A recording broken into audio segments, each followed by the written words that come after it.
നിതീഷ് കുമാർ രാജ്യസഭയിലേക്ക് പത്രിക സമർപ്പിക്കുകയാണ്. അതിന്റെ തത്സമയ ദൃശ്യങ്ങളിലേക്കാണ് പോകുന്നത്.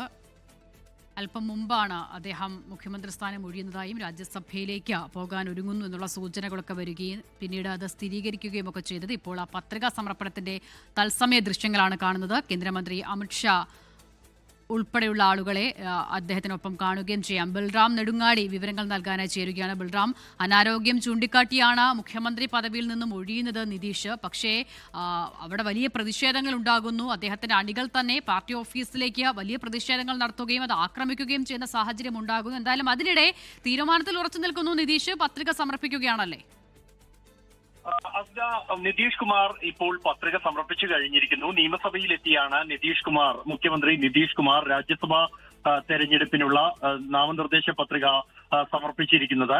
അദ്ദേഹം നേരത്തെ രാവിലെ 11:30 പത്രിക സമർപ്പിക്കാനായിരുന്നു നിശ്ചയിച്ചിരുന്നത് എങ്കിൽ പോലും അപ്രതീക്ഷിത പ്രതിഷേധങ്ങൾ അദ്ദേഹത്തിന്റെ പാർട്ടി അംഗങ്ങളുടെ ഭാഗത്തു നിന്നും ഉണ്ടാവുകയായിരുന്നു.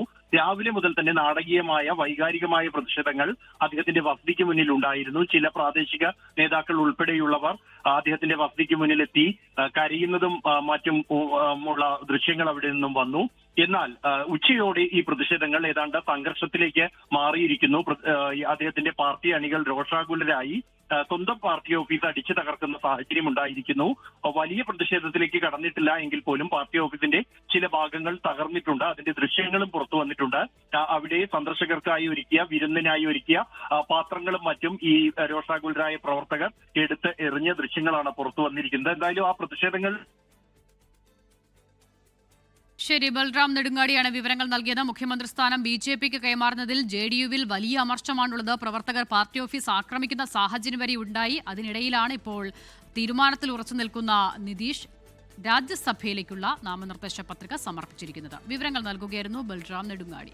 ലോകത്തെവിടെയായാലും ഏത് സമയത്തും 24 വാർത്തകളും ഓഗ്മെന്റഡ് റിയാലിറ്റി പാക്കേജുകളും എക്സ്പ്ലെയിനറുകളും വിശദമായി കാണാൻ ഞങ്ങളുടെ YouTube ചാനൽ നിങ്ങൾക്ക് സബ്സ്ക്രൈബ് ചെയ്യാം.